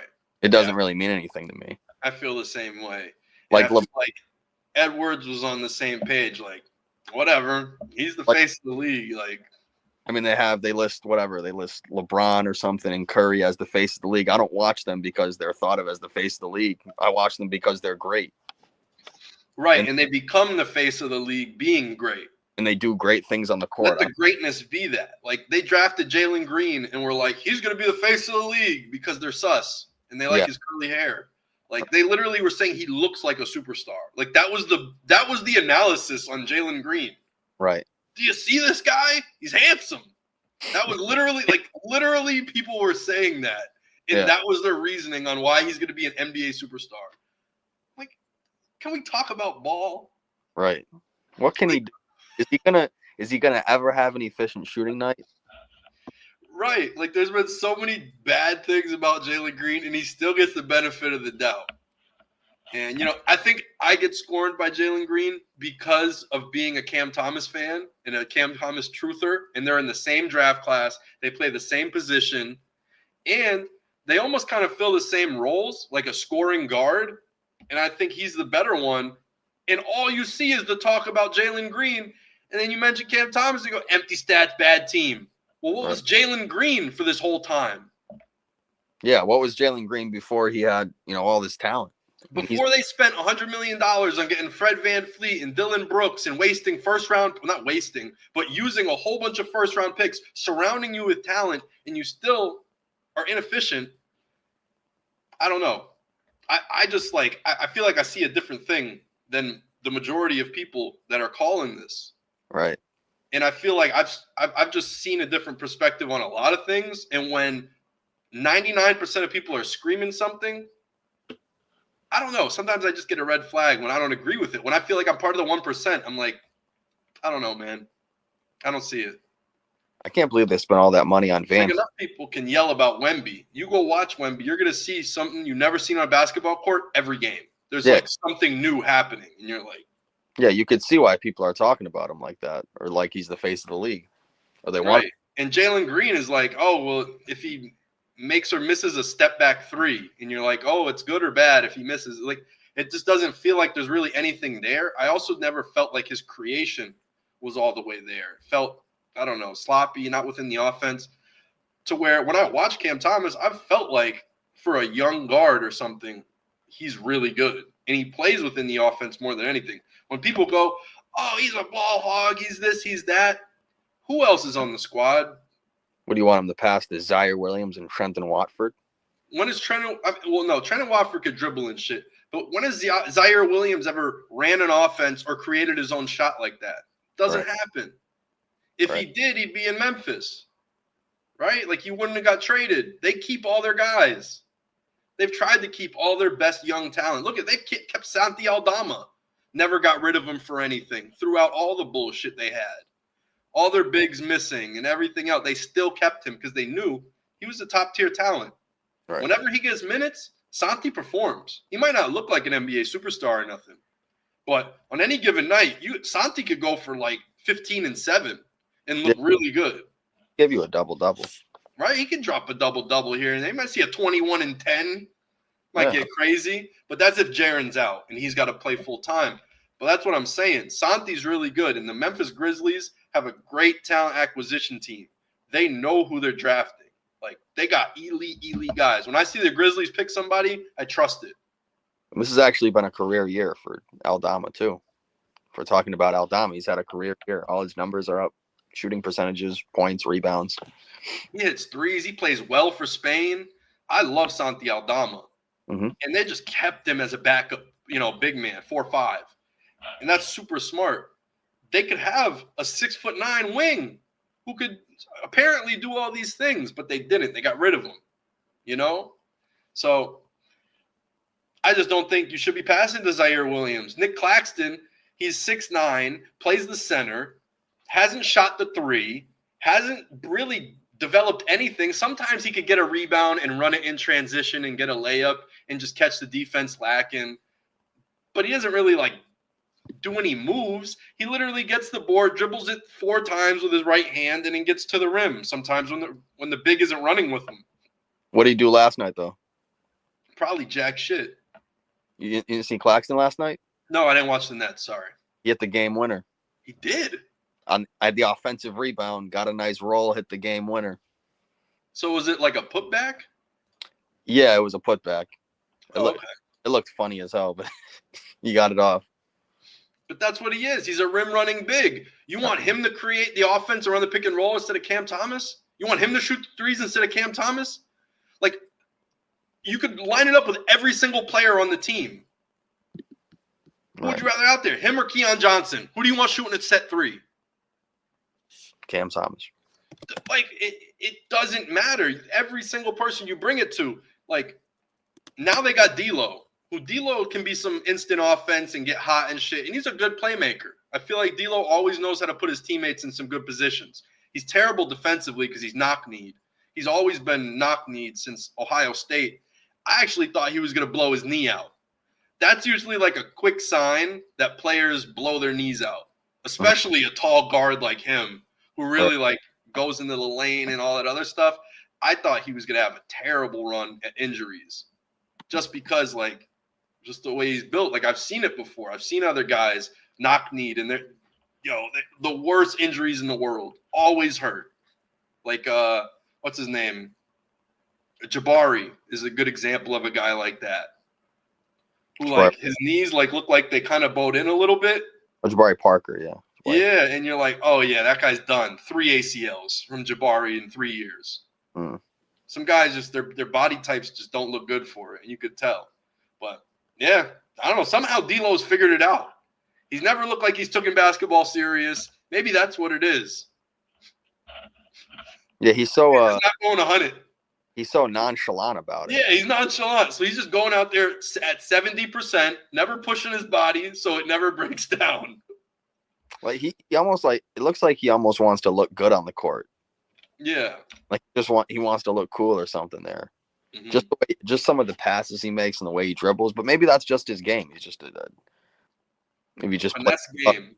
Yeah, he just likes the finesse game. I don't know how well it's really worked out for him, but I think that might be it. He just literally just plays at a certain pace, never speeds himself up, and never puts that type of strain on his body. And maybe he just knows himself better than anybody else. Yeah, I mean, it has worked. I mean, he had that when they had that run when he was on the Nets in his first stint. They made it to the playoffs, and he was one of the most key players on that team. Yeah, I agree. He was pretty pivotal in that. They had what? Bojan, Jared Allen, Karis LeVert. That was a solid little squad. Ben Simmons was still healthy. Well, Ben Simmons was on the 76ers then. What am I thinking of? I'm talking about D'Lo and the Nets when they made the playoffs. Yeah, I don't know why I'm thinking Ben Simmons. Ben Simmons was not on that squad. No, who was it? Who was beefing with Niang in that series? Or Niang was beefing with somebody in one of those 76er series. Damn, I forgot. I can't think who it was. I don't know why I thought Ben Simmons. I'm cooked. That was his All-Star season, too. That was D'Lo's All-Star season, I think. Yeah. Yeah, he had a great season that year. Mm-hmm. Now he's been all over the place since then. But like any of the young guards, what I'm saying is like Keontae George, probably the worst defender in the league right now. But yet, any podcaster, they bring up Keontae George, guy lights it up. He's a great scorer, great shooter. Talks about all these things. He wasn't even a point guard in college. He actually was the 2 at Baylor, and now he's the point guard. He is a good scorer, though. He's a good scorer. But I'm saying, when they talk about the Nets, bruh, it is disgusting the way they talk about the Nets. And if you look at the records, man, let me see the NBA standings. And what's going on with Cam Thomas? Is he It's the fakest fucking hamstring pull I've ever heard of. Are they shutting him down for the season? They shut his ass down. Let's be real what they're doing with Cam Thomas. The motherfucker averaged 25 a game in a contract year, and they're like, oh, hell no, we're not paying this guy. We're shutting you down. He's been out for 3 months for a hammy. A hammy? It's not even torn. It's not nothing. There's no strain. It's just a pull. It makes no sense. So are they going to trade him in the offseason, or what are they trying to do? He's a restricted free agent at the end of the year. Nobody in the NBA has cap room except the Nets. So the Nets have him by the balls. And what they're going to do is they're going to offer him $12 to $15 million next year and say, this is the best offer we got. You want to go look around the league? Who's got $10 million for you? Oh, yeah, nobody. That's how the conversation's going to go. I promise. And they're going to go, well, you've been hurt for the first 3 years of your career. You were out last year for 40 games, blah, blah, blah. And you know how I know the hamstring injury is fake?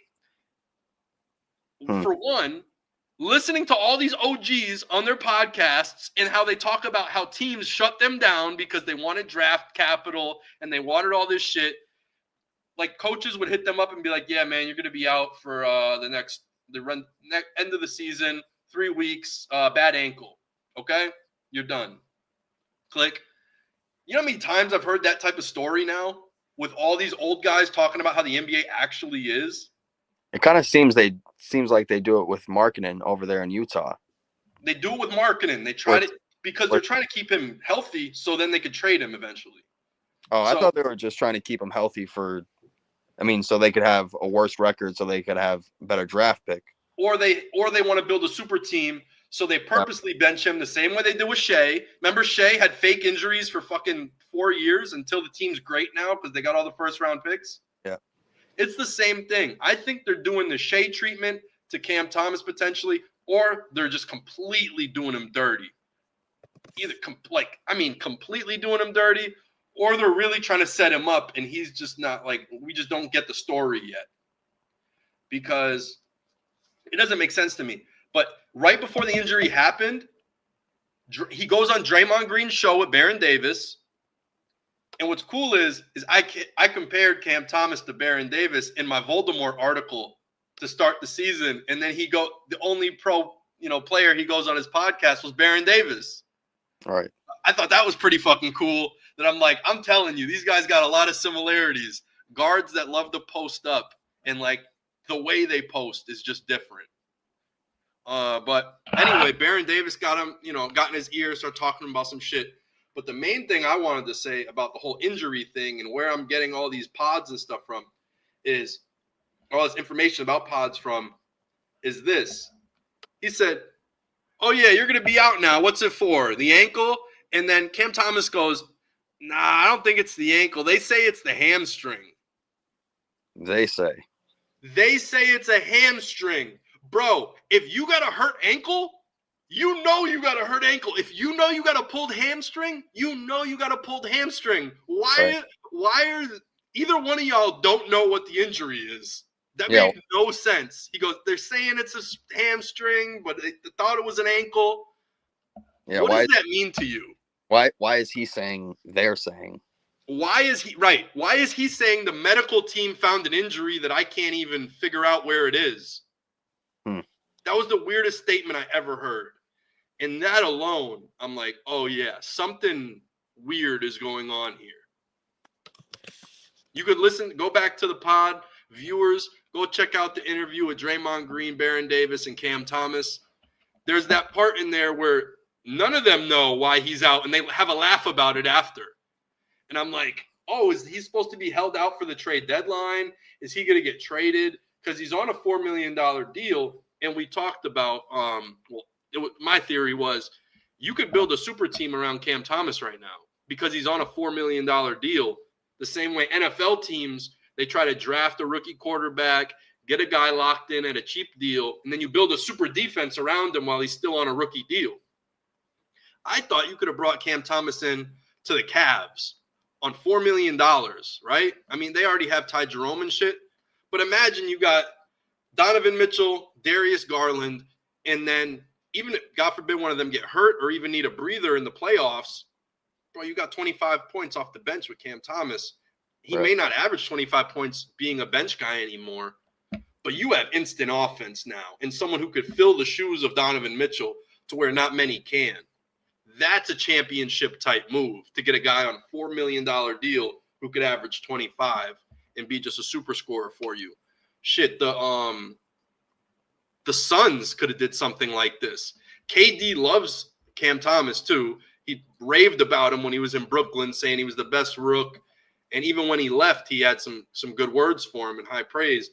I don't know. I feel like a lot of teams, the Warriors could have made a big-time trade for him since Melton went down. And they had to make moves there. We already know Gary Payton the second isn't a scorer off the bench. Pods is kind of their fill-in guard now. You need a guy who could be the Jordan Poole, position, the sixth man, the ultimate scorer next to Curry to be that threat. CT.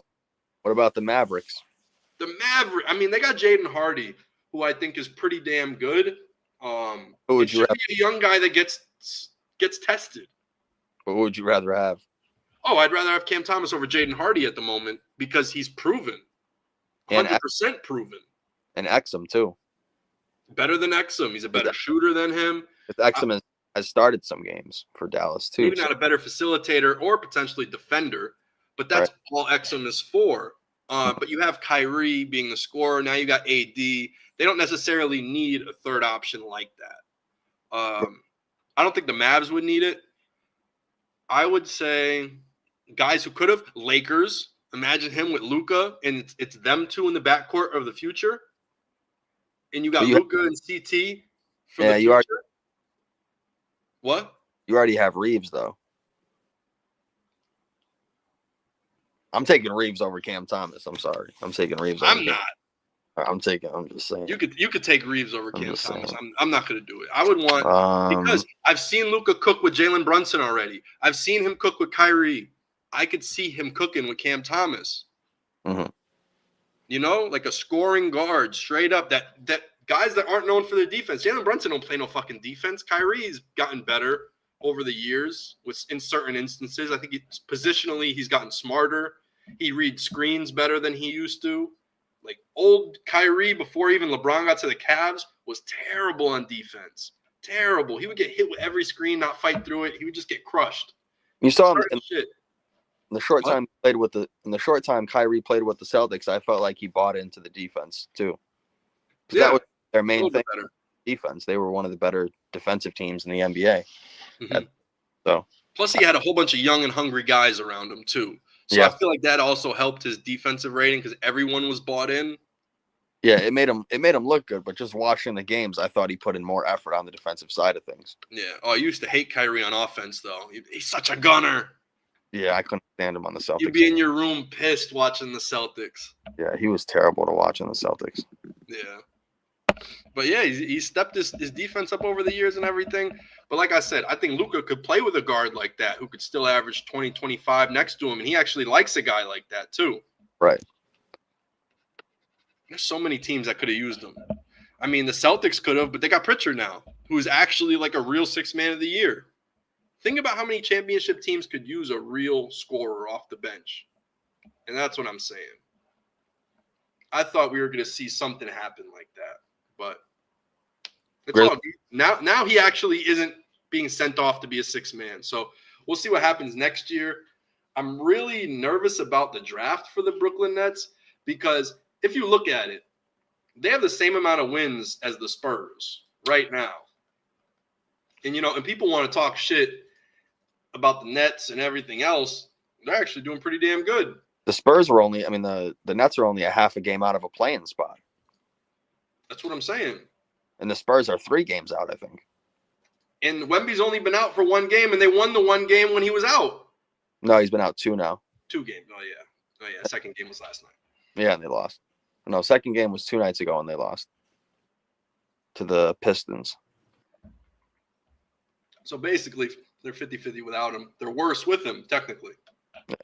I don't think they're going to get any better with De'Aaron Fox carrying the team. Yeah.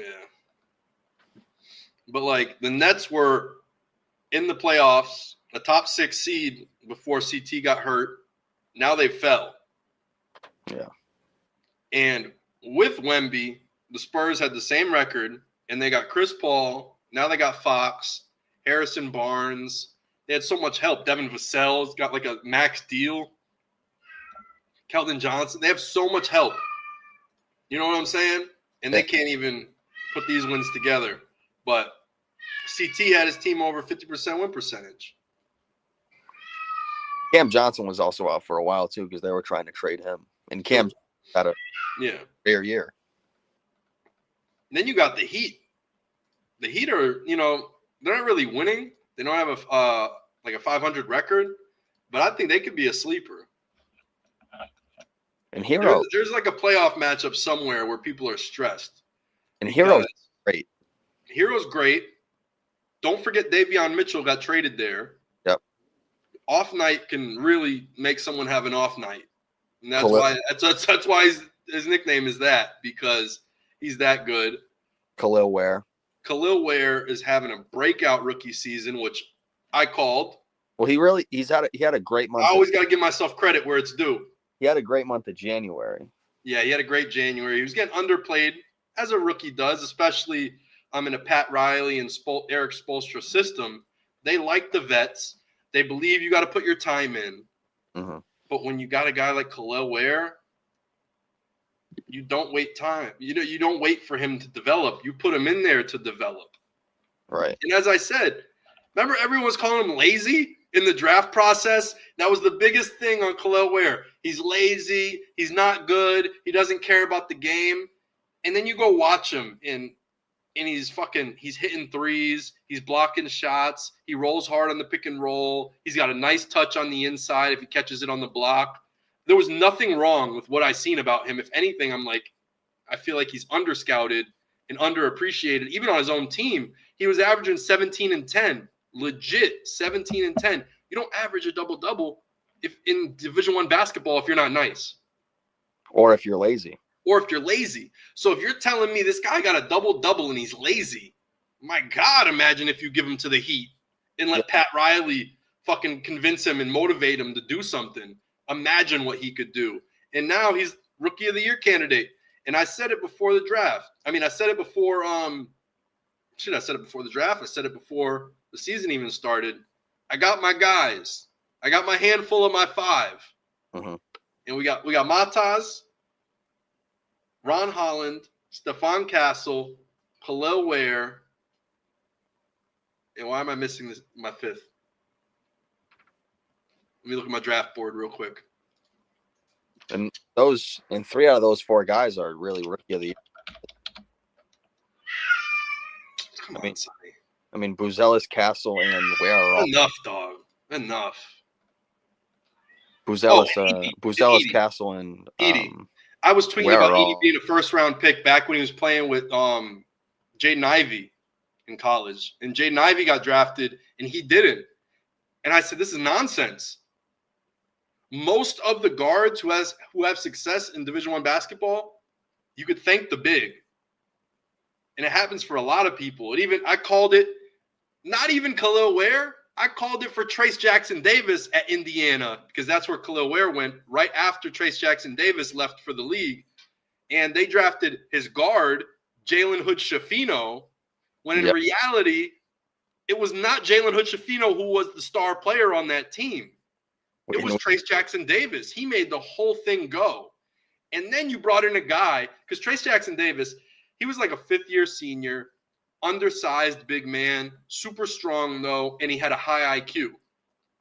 But then you bring in a prospect, basically like Anthony Davis. You're bringing in a very raw Anthony Davis to fill in Trace Jackson Davis, who's more of a heady type player, and he fills in and does incredibly well. So I seen like, if Khalil Ware could play in Trace Jackson Davis's spot the very next year and average better numbers than Trace Jackson Davis did while being labeled lazy and not smart, I'm like, okay, yeah, this guy's actually pretty fucking good, and these guys don't know what they're talking about. And that's what happened. Sometimes the best guard on the team might not be the best player on the team, and I feel like teams get caught up in that way too much. So same thing. Zach Edey was getting not enough love to where Jaden Ivey was. They were saying Edey's eating off of Ivy, and I think Ivy was eating off of Edey. And we get to the league, and we see what Edey's doing now. He's a mobile 7'4" guy. Shouldn't happen. And no one ever said it. They said he was too slow and yada, yada, yada. I thought he was pretty fast and really good mobility. Like the way he changes directions and everything, which I've always said. And now I found out he was a hockey player growing up because he's Canadian. I didn't know the 7'4" guy played hockey. Yeah, that's crazy. And that's why another reason he has another level of mobility, and he also gets rough. You know what I'm saying? He's not afraid to bump people in the post and shit. You know why? Because he's a hockey player. Yeah, no, I would have been even higher on Edey if I knew he loved hockey more than basketball, but he eventually got too big for the pads and everything, and he just was like, all right, I'm more of a basketball guy. This is where my body's sending me. So I don't know. I think I would have rode for Edey even harder, but those are my 5 guys that I guarantee, put it on my basketball IQ, that they will be successful basketball players in the NBA. Edey, Ware, Holland, Buzelis, Castle. My 5. I locked it in before the draft, locked it in before everything. Those are my dudes, and we'll see how it goes. But they've been looking great so far. I think Castle could be Rookie of the Year. Castle's probably Rookie of the Year. Buzelis has looked great whenever he gets out there and plays. He's way better than Pat Williams, and everyone knows it now. And now he's starting. Now he's starting over Pat Williams. So. And now you lose Levine, so you need some other people to step up in scoring, and he's probably going to be one of those guys. Or he's been one of those guys. Did they officially change it on ESPN? What? Yeah, they did. Change what?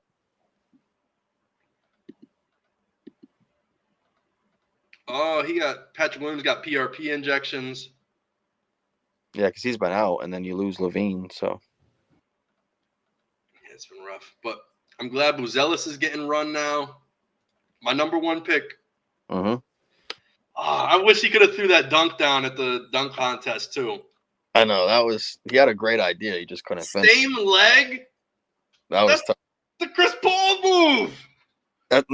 That's Cameron Quinlan's move. That's my move. That's what I'm saying, and he did it in the dunk contest. I love this guy. Chris Paul copying you. Chris Paul copied me, you know? Man. He doesn't get it.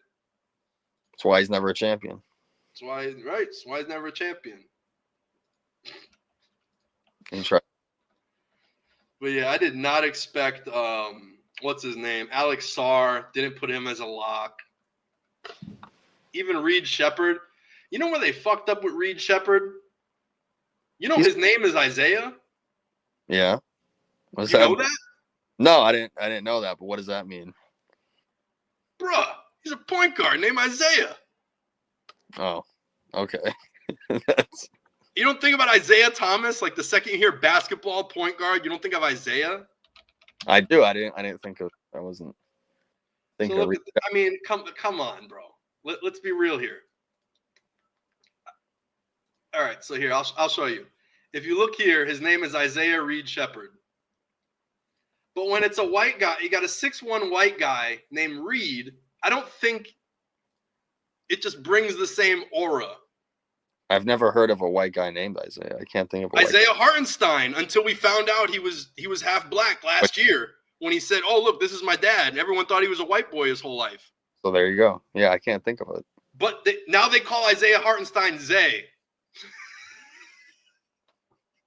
So you think Reed needs to change it to Isaiah, right? Or have his name be Isaiah He Shepherd? would have got drafted higher being Isaiah Shepherd. He's hard played with Houston. I don't know. This is my theory. If he was named Isaiah, people would respect him more. He'd be out there. Come here, Reed. Come here, Reed. Why are you going by your middle name if it's not even the best name that you got? Right. Why doesn't he like Isaiah? What's wrong with Why Isaiah? doesn't he like Isaiah? I don't know. Isaiah Shepherd would be the starting point guard, but instead Fred VanVleet's starting over him because his name's Reed.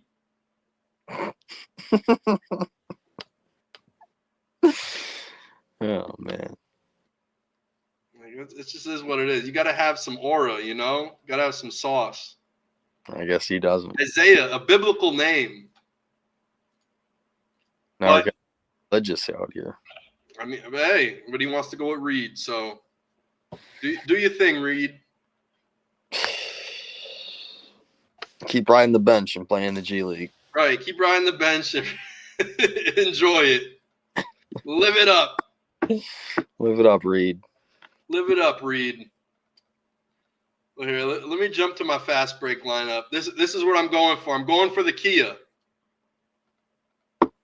So look, this is the rewards. Is it zoomed enough? Can you see? Yeah, zoom in. I'll zoom in. So yeah, right here. This is it. Kia Telluride. And if you don't want the car, they'll give you $10,000 cash. So you're gonna take the 10,000 cash, probably, no? Or you need the car. So I was thinking about it, right?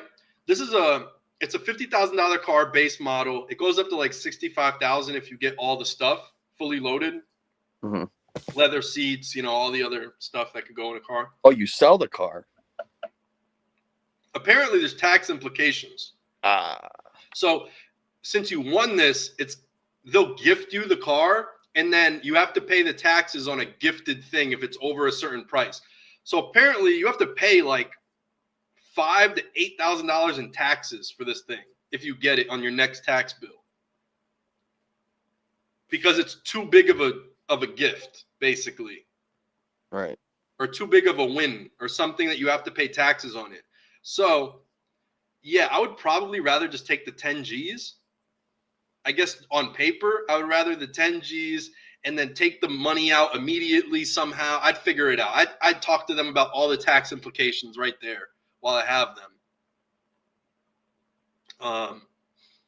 But, yeah, that's how I'd handle it. But most likely, I'd probably take the car for the content and deal with it. And if I gotta pay 5 Gs or $8,000 for a 2016 Kia Telluride, that ain't bad either. Right. That's still $45,000 off, and you don't have to pay it off. You know what I'm saying? You don't even have to. Technically, you don't have to put like to the max full insurance. You own it.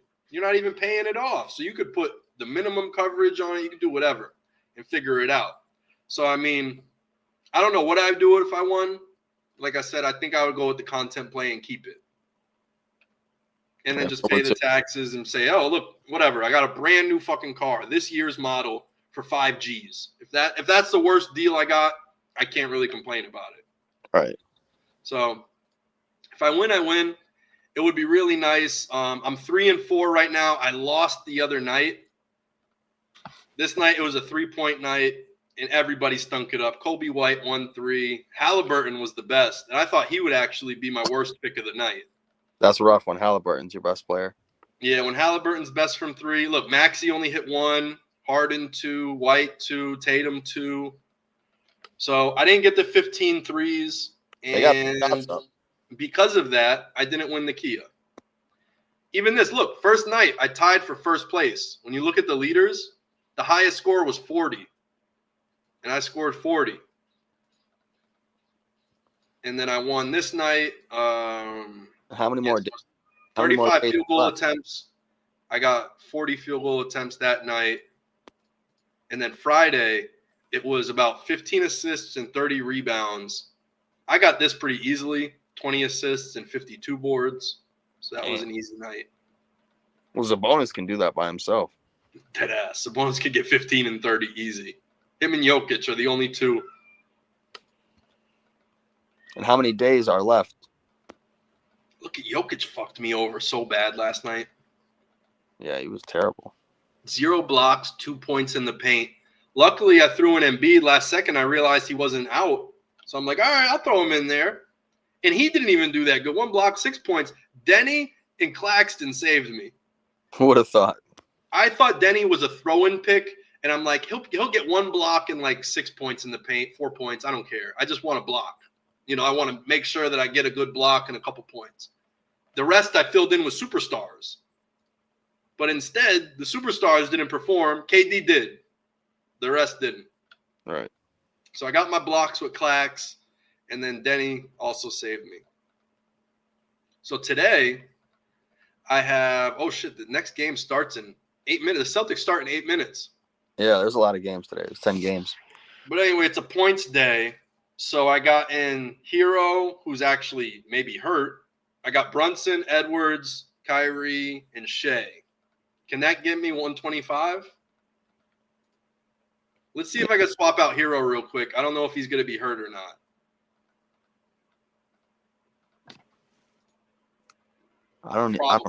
Probable versus the Bucks, and he's from Milwaukee. So I really like Hero today.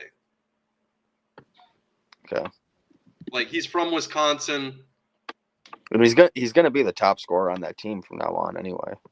Exactly. He's going to be the top scorer regardless. Plus, he's from Wisconsin. So I think when he plays the Bucks, he's going to go off in his hometown.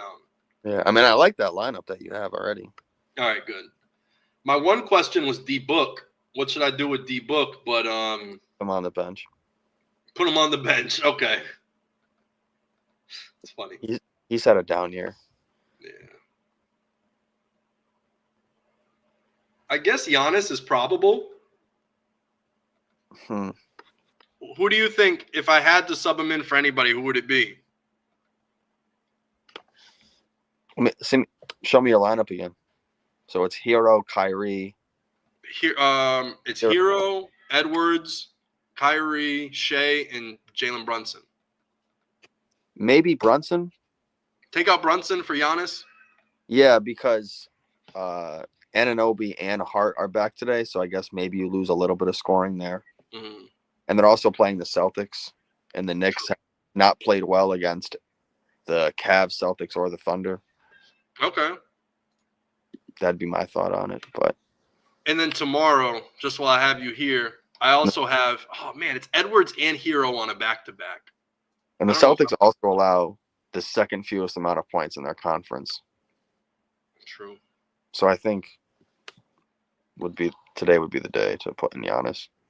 All right. So what about tomorrow for threes and 3-point attempts? How do you like this? Markkanen, Hero, Poole, Edwards, and Wall. Threes and 3-point. I mean, they're all. I mean, LaMelo's going to get his shots up. Edwards. I mean, yeah, pretty much all those guys. Marketing sometimes a little iffy, Mm-hmm. but all those guys are going to get their shots up, and they're all. I mean, Hero and Edwards are two of the best 3-point shooters in the league. I'm questioning the pool for Halliburton because Halliburton had such a good time. And the one time I lost, Halliburton went off. So it's like, do I go back to the Halliburton thing? Who's Poole playing? Brooklyn. And he's guarded by like Tyrese Martin and D'Lo. I like Poole. Right? I like Poole. If anything, Poole might be driving past them too much. He might not shoot threes because they don't guard. And Indiana's playing Denver, so yeah, I would stick with Poole. You stick with Poole? All right. Yeah. So yeah, I got my lineup set. I just want that Kia. I don't know. Yeah, I like that lineup. That's a really good lineup on paper. All right, good. Yeah, that's what we're going with. I mean, is there any last words? I know you want to get to the Celtics game. You want to watch it. I want to watch it. You'll probably watch it with your dad, right? Because he's a Knicks fan. No, he's at the flea market. Oh, he's at the flea market right now? Oh, all right. So you're about to just watch it alone? Yeah, he's out there freezing. For real. Want to catch me out there in February? Out there freezing in shorts. Yep. What? All right, guys. We're about to go catch the Knicks-Celtics game. We'll holla at you next week. Thank you for tuning in. Much love, Rich. And we'll be back. Adios. Adios.